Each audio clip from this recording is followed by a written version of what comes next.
Hello, and thanks for joining us on Universal Heritage Television Niger, your premier online television in Imo State.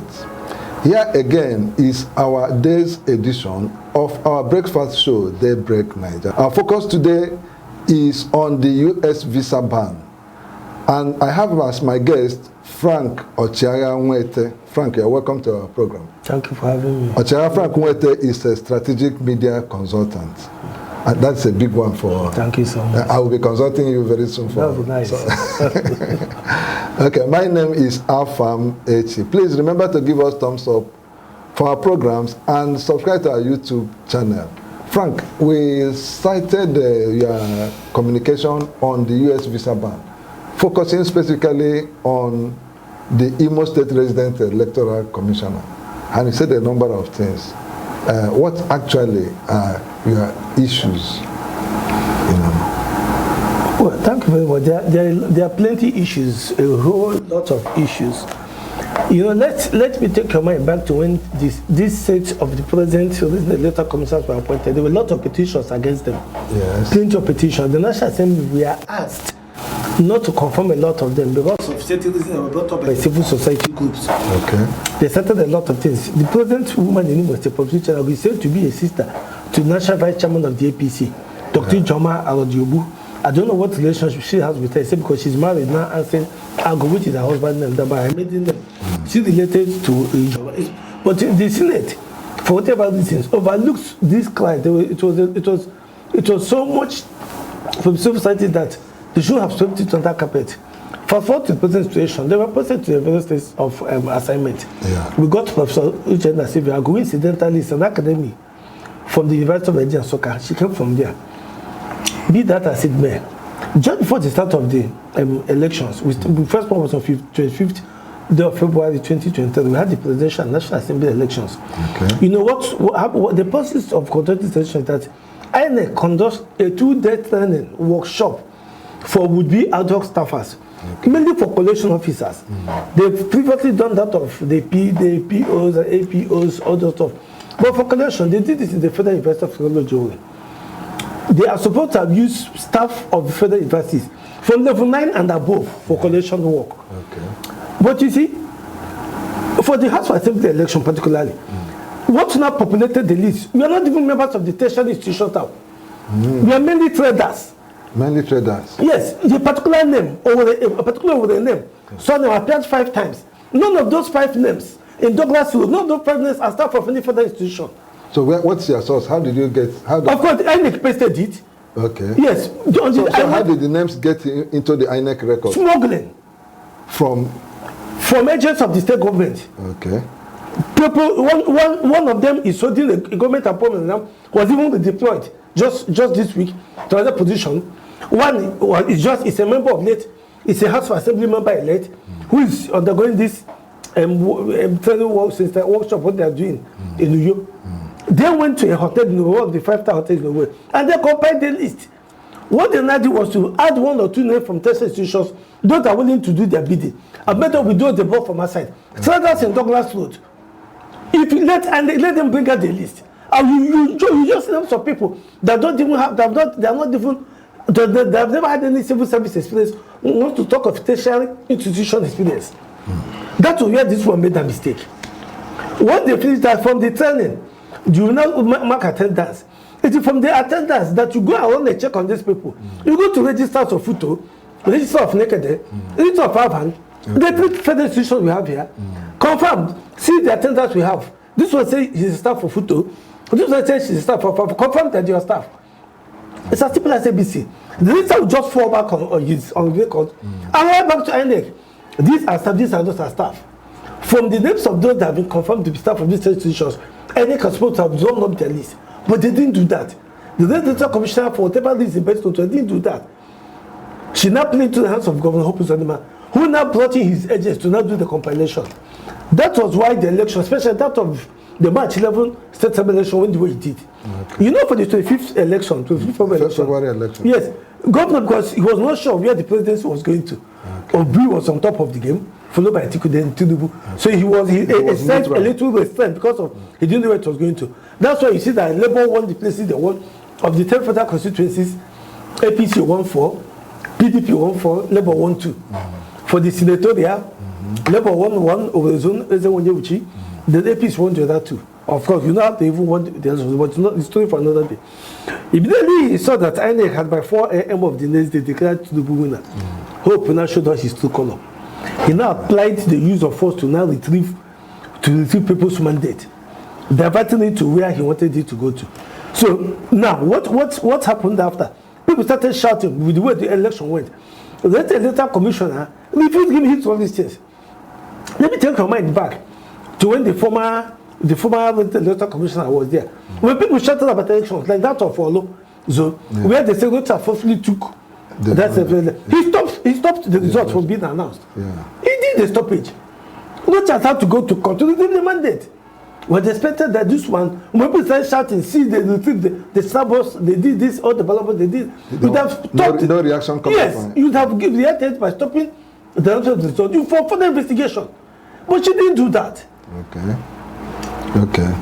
So, in other words, what you are alleging is that there was compromise, even from the arrangements towards the election. Yes, there was compromise. And that compromise now backfired that when the US now said, no, this is not an election, this is a sham of election, now issued visa ban to 205 people. Our only electoral commissioner, Professor Mrs. Vichenlago, was now among them. So how would she now go to explain that when she go back to soccer, she's enjoying a 5-year tenure. When the time comes to an end, what will she go back to tell her people that what she came to soccer, what she came to from soccer to do, is to acquire a USA visa ban. It's not a good reward for whatever this is, my brother. Yeah. It's not a good reward. She would have done better. And what we are talking about now, say, with this baggage hanging on your neck, what are you going to do? What efforts are you taking to remedy the situation? She still have a chance. They said today, November 11, 2023 government election is coming. She still have a chance to remedy her situation. The image is now battered. What do I mean by remedying her situation? She must play by the rules. Yeah, but with the latest development, what remember there were calls from civil society organizations. I remember one, Bicolin or so, and others calling for her withdrawal, for her resignation, for her sack. In fact, many people expected that when the REC chairman of what is this state now was sacked, Adamawa State, she would have also be sacked alongside. So now that not only Adamawa State, that of Abia too was Abia, yeah. So now you are saying she should use the November election to remedy the situation. Now, how do you reconcile that with the agitation by people that she should be given the boot? Let me tell you now, the devil you know is better than the devil you don't know. If you know how Governor Hope Uzodimma plays his own type of politics, he will lobby for patrons and electoral to be sent to him. If we say let's have it sacked, Hope will go to Inec and tell them who to send to him. It's a matter of going to discuss between the people that conducted elections. You can go to that conducted that of maybe River State, who also have a visa ban.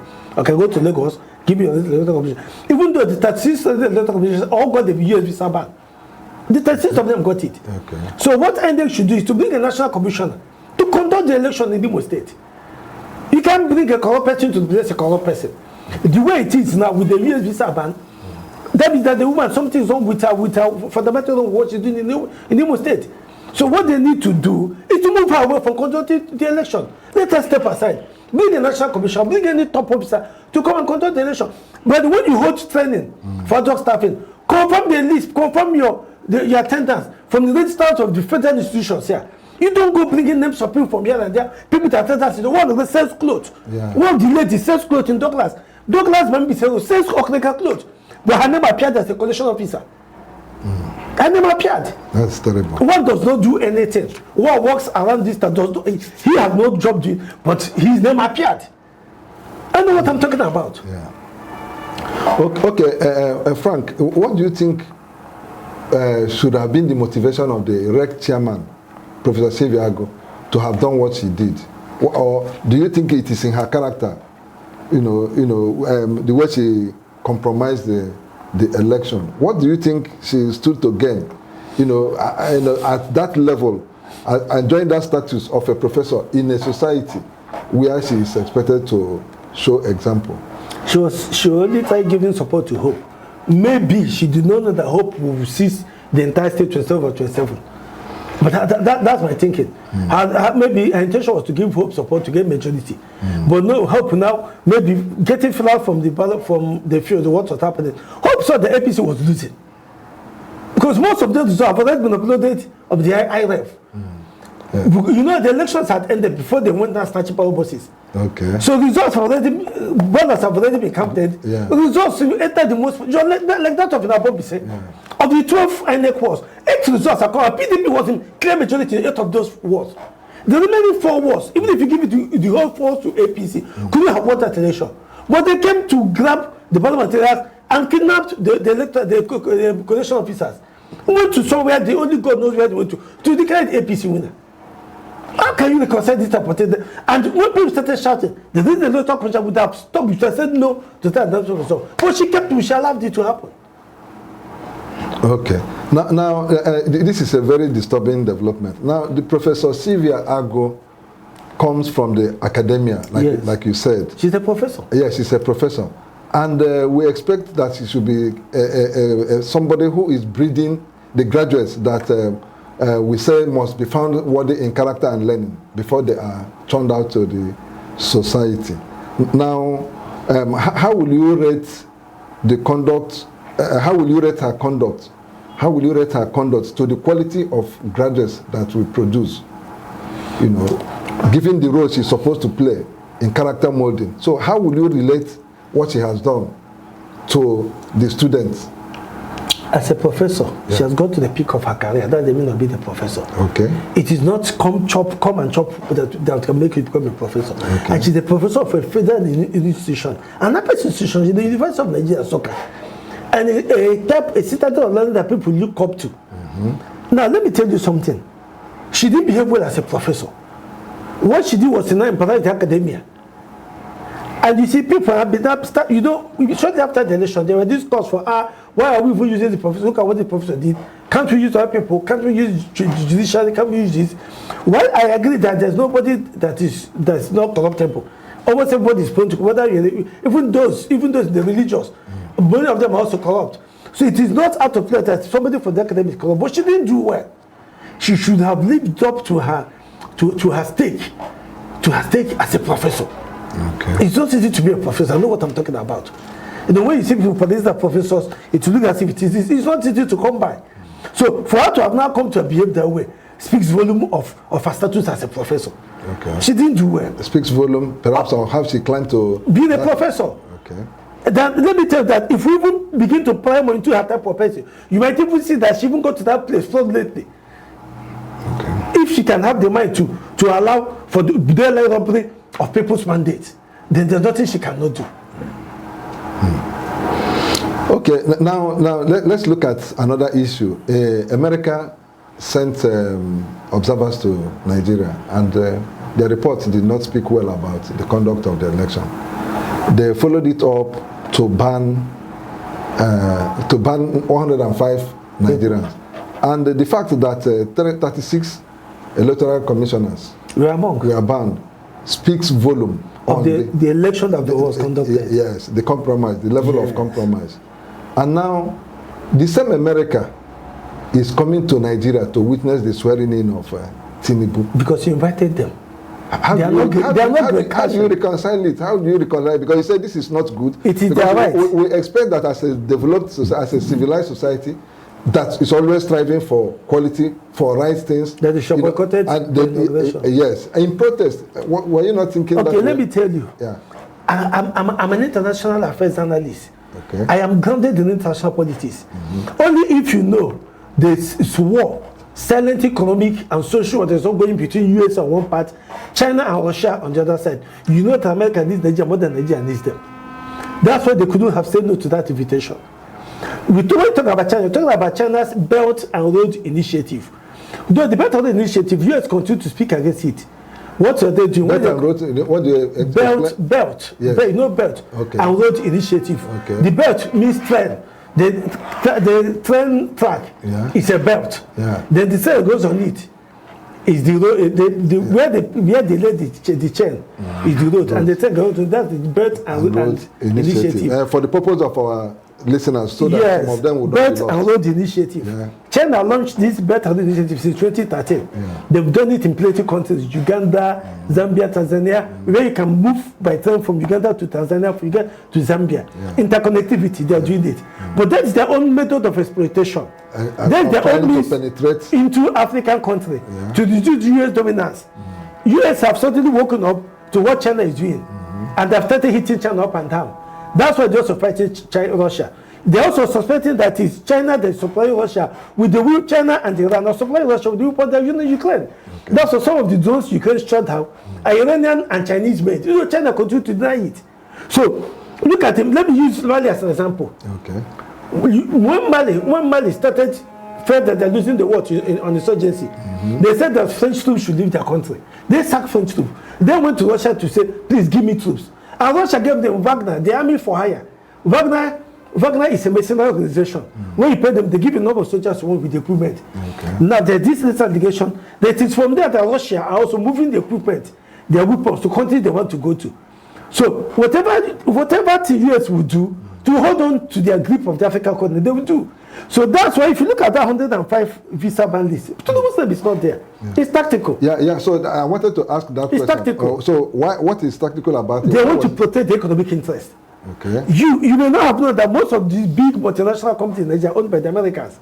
They know. That's why in America, that's why in Nigeria, anywhere in the world, if you kill one American, America will kill over 100 people for that person's sake. Do you remember what happened in 2020 when they kidnapped 4 Americans to go to say what happened? Trump came from America to pick those people. Even by a matter of days, they found where they were at the Sokoto, Niger. Their strategy. Yes, they came, they killed the kidnappers, took the family, and took the bodies of those they killed to the US. Everything minister Trump announced that they've sustained retrieving the bodies of those they killed. And to today, of course, they won't give you back the bodies. What did Trump say? That those people will be regretting their actions in hell. Not in heaven, in hell. That's what Trump said. So they don't joke with their citizens. Not one citizen. So the one that killed in Anambra State. So what should we expect? Of course, watch what will happen. Of course, they are here. You know they use satellite. The only investigation not coming. It's not a walk to walk, leg to leg investigation. Of course, they go to the satellite. They'll be watching. Watch what will happen. Those people, as long as they have, unless there's none, there's the USCs amongst them. But as long as there's a USCs among them, of course, those people, the copies won't go free. They will come for them. Trust America what they can do. So they are coming for this inauguration on Monday. It's just for the economic interest and nothing more to protect it. Okay. Now, you see, I don't know. People are wondering the level of desperation by the government, the SPC government in the state, to hold on to power, and the government is claiming they have done well. You know, and one will expect that if they have done well, there will not be need for this desperation to do 27/27, which got this woman into trouble. And again, before the election, you know, there was this Omuma magic, which Ugochi exposed, and we now know the story, how it ended. And so, how would you now reconcile a government that is claiming to be doing well with desperate activities to retain power? So where do you think the truth lies? Self-assessment is not assessment. It is not of the federal government to assess themselves. It is not. They have no such authority, no such authority to assess themselves. Let them do what they do. They are doing. Let the masses what the masses that will assess them. That's why every election is a referendum. What do you mean by referendum? People will come and say yes, what you've done well with their votes, or no, you've not done with their votes. That was why in 2011 people said no, you can't, you go, you didn't do it. They used their vote to send them out. They brought in Rochas. That was in 2019. They said no, Rochas, go. You've tried to go. Let's try another person. They voted for Emeka Ejua. So this coming 2011, there'll be about 18 governorship candidates. Well, if you remove Gopu, there'll be about 18 others that will challenge him. Mainly, chiefly the Labour Party candidate and the PDP candidate. So Imolas will decide whether Hope have done well or not with their votes on this. So it is not that they'll come to tell us. Of course, there's no way they'll come to say they've not done well. But Jajo, you cannot come and say, yeah, well, my mother's soup is not sweet. You must say it is sweet. Whether it has salt in it or not, whether it has pepper in it or not. But it's late for those of us that come from outside to taste the soup that tell you, no, there's no pepper, there's no salt. So it is not the 3 hours, it is not the government operators that tell us there's pepper or not, or there's salt or not in their soup. Let them allow us tell them how we feel about what they've done on November 11th. Okay, with the state of the parties in the state, Do you think any of them is strong enough to rival Hope? Of course, campaigns are yet to start. From about 14 June or so, campaigns will start. Yeah, apart from the campaign, sizing up the parties. Of course, that's with internal rifts in each of these there's parties. none of those parties that don't have internal rift. None of those parties. Yeah, but you know, Hope appears to because of standing very strong. Yeah. Because of incumbency. Yeah, that's what I'm saying. Yeah, because of incumbency. So if you look at the level of endorsements here and there, and all of the sing-song and praises, you know, people appear to have given up that. Who are those that are doing this endorsement? The other time I saw over the zone endorse Hope, I laughed. Let's look at the last election. Of the federal constituencies, you know, where there are 4 federal constituencies, APC didn't win any. Labour Party won 2. Okay, APC won 1, PDP 2. Labour Party won 2. PDP won 1. That has hesitate. Make it do 1 that has hesitate. For Senate, Labour won. So where were all these people when they were losing elections in all these places? Of course. So coming to that, say you endorse Zuma. What I tell let them bring their boot to the result. Their boot are unique to the result for the first election, not the one that was taken by force. First election. So those endorsements they're doing is what I call economic endorsement, monetary endorsement. Okay, monetary induced. Stomach infrastructure endorsement. That's what they are doing, and you don't blame them. So these are people that cannot even win. When they get a boot into their bedroom, they can't even win it in a free and fair voting. But they come on the pages of these papers on television to make us have a tendency Hope. Let me tell you something. The Hope is a very wise politician, whether we like it or not. He knows what he's doing with these people. He's only playing along. He knows them because he wants that people that way. He's playing along. He knows that most of these people don't see him, cannot do anything for him. Because Hope is on demand knows. Now most of these people, this is a public television. Will not be coming here to call names.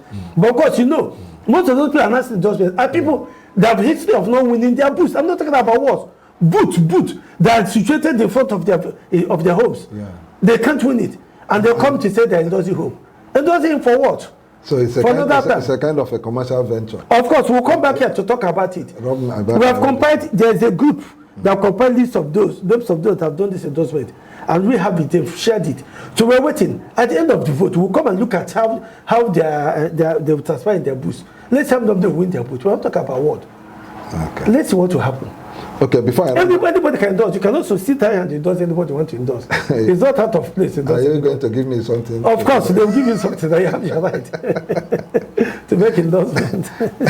We will only endorse the right candidate that have performed. By the vote. Those who have quality, who have capacity. You know that many of these people that do the voting in their various villages don't even have television to watch, are not even on social media. They are not even seeing this endorsement. Are you aware? Go and investigate. People say go and verify what I just said. Okay. Now, before we round off this program, let me go back to the Professor Sylvia Ago's issue, you know, on the visa ban. Now, as a mother, do you think this her unwholesome conduct has a way or possibly can affect the children negatively? Of course, the visa ban includes that of her family member, the husband and the children. And let me tell you the danger. Yeah. Even if there's any of her child studying in the US, once the current visa expires, US will try to deport the person. It's as simple as ABC. Even if you have 1 week to go for exams, your final exams, and your visa is expired, of course you leave. That's the dangers. Even though, yes, visa ban after some years, after I fight for 10 years, it can still be lifted. But for the moment, it's a way of warning these people, we are seeing what you're doing, you didn't do well. And that's why in this Iwa say, you fuck out of Taman, see what woman has done in Nobody. And actually, the women not even be this over the return now, are also going to suffer it. That's where credibility comes to people. Whatever we are doing, we must be credible. We must strive at all times to make sure that we have, no matter how little, a measure of integrity cannot be brought to question at any time. But for what she's done, even if you give any other assignment, people will continue to make references of what she did. They've appointed this. If you see what she did in the way, it will continue to happen, whether we like it or not. Okay. The visa ban will continue to make references to what has happened. And let me also draw attention to something about why US is even coming for this inauguration. In 1969, Gaddafi, at the age of 27, staged the coup and removed King Idris, who was ruling a pro-American leader of Libya. Okay. When America protested about the coup, what did Gaddafi do? He ordered for their sack. By now, America was in charge of the oil corporation. They were in charge of virtually everything that was happening in Libya. Okay. But because they opposed Gaddafi's coup, Gaddafi sacked all of them, and to date, they couldn't get back those oil refineries. By 1960, if you're talking about 54 years now, they didn't get it back. So that's why US will also throw a caution on Tinubu, because they know that if they come hard on Tinubu, of course, Tinubu will take American power. interests will be jeopardized. Oh, will be jeopardized. We will stop all the pressure on them. We'll move them out. What will happen? You place sanctions on him, of course, you know what to do. Iran, you place what of Cuba? Cuba had sanctions for 50 years. What happened? They kept on going. Iran has been on sanctions for how many years now? So that Americans honoring the invitation is not just out of place to play along with the administration. Okay. Yes. Okay. Now, I don't know whether it disturbs you because part of the group that complain of bad governance in our country today is the academia. They are the people who have been going on strike, talking about this and that and that. Now, the people that are given opportunity to improve our democracy is still the same academia, and are the ones that are committing all the infractions, doing everything to compromise our democracy. Does that not? What do you make out of it? Let me start by congratulating the national chairman of ASU, Professor Sodeki, who has just been given another term. Okay. Now, some 2-3 days ago, he won the election for another term. Yeah, that is correct. I see. In 2022, the universities, they were strike for about 8 months, but they have been owed 8 months' salary. Till now, they've not been paid. Yeah. So that's when Buhari now said, please, I need such and so amount of money to pay off my debts. I said, if the university salary is inclusive, it's included, of course, the Senate should grant it. What am I talking about? These people we are talking about now, that from the federal universities, that went to also aid this sham of elections, are those being owed by the federal government, being owed by this APC government. Yeah. But because of inducement, they still want to play along with them. Yes. Compromise. But they are being owed 8 months' salary. Are you saying it is the 8 months' salary they want to recover? No, they want to recover 8 months' salary. That means you should be very firm and decisive, playing by the rules. Yeah. Of course, you know what you went there to do? Collect result. You are not the one going to count. People can't and bring to you. Just to enter and declare, you went to falsify the results. Yet you are falsifying for the party that owe you for 8 months. For how many months? That is the concern. That's the question. But that wouldn't make that. That shouldn't also mean that there are no very good people amongst them. I'm in support of using the academia to hold this election. We saw one at the foot. Of course, look at what he did. And you know that in the same country, Professor Oti is supposed to be appointed Inec chairman. With what she did. She's supposed to be appointed a resident electoral commissioner. But the APC wouldn't do that because they know, of course, she wouldn't play along with them. Look at what she did. But all the offer made to her, she said no, the people's voice, the people's choice must stand. And she went ahead and declared the result, which was a favor for the Labour Party candidate. Of course, she would have played along with it. She would have said, what are you bringing to the table? Okay, come, let me do your meeting. But she said no. At least let me show there's one good person amongst us. And I continue to, and I thank her immensely for what she did. Look at the commentary, look at the gift she has even got, which even people would have offered her, what she would have got from Abia. But she said she stood her ground, not knowing that such gift would come from her. She didn't do that because she knew that the product card will come, worth over 50 million, that the monetary rewards will come. But she did it because her honor that is being celebrated. Yes, because she did it to keep her honor. See how she's being celebrated. You saw the way the photo went out when she came back. They rolled out the top, they rolled out the carpet. They received her from the photo gate to the Senate. They jubilated. Why? Because she went to write her name on gold plated marbles. So what are we talking about? That there are also good persons among the academia. So we cannot because of what 1 or 2 people did and condemn the whole of academia. No. There's never a place you go to without seeing rotten egg in it. What do we do? Remove the rotten egg, get one that is also good, and replace them with. But that has been the challenge, how to identify this rotten eggs. That's why we said Inec should refer back to the registers of these institutions. Registers also knows their staff and knows how each of those staff behave. The quality of people they are sending to Inec. So from there they make up for the first election you need about 900 people. Second election you need about 305 people. So of course they know they just when you bring from foot alone will even bring the 900 people. Of course. They will not add up with Alvan and federal police. Okay, so what word do you have for Imo people coming on the upcoming November election? Of course, let them not be discouraged by what happened on March 11 election. Let them not be discouraged. Because if you boycott the election, those who you want to leave power will not have their way to do what they want to do. So come out of that day and we'll bring a protect stay there. What you should also do, once don't go, make sure that you stay and let the votes be counted. Once the votes are counted, snap, use your phone to snap. Snap, begin to share. Let them be right. But make sure you share. When you share, if possible, video the counting of the results. It will help if there's any alteration. It will help when the person involved, when the person has been affected, goes to court to retrieve his mandate. So don't be discouraged by what has happened. Come out and march for November vote and make your choice. And let our votes also, make sure that our votes also count. It's okay, viewers, this is the much we can take from this program at this point. He has told us, our guest, Frank Ochaya, with, our media consultant, strategic media consultant. I said I was going to come to you for. You're welcome. So he has told us how the IMOREC compromised the election and allowed herself to be used by the government and the consequences thereof. And he has also admonished us not to lose hope on the November 2023 IMO governorship election. On this note, we draw the curtain and say, please remember to like our Facebook page and subscribe to our YouTube platform. My name again is Afam Echi.